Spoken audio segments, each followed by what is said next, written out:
అపోస్తలుల కార్యములు 8వ అధ్యాయం 26వ వచనం నుండి. ప్రభుదూత నీవు లేచి దక్షిణముగా వెళ్ళి యెరూషలేము నుండి గాజాకు పోవు అరణ్య మార్గమును కలిసి పొమ్మని ఫిలిప్పుతో చెప్పగా అతడు లేచి వెళ్ళాను.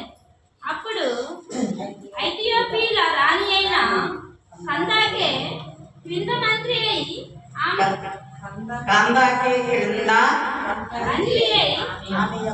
యొక్క ధనాగారమంతటి మీద ఉన్న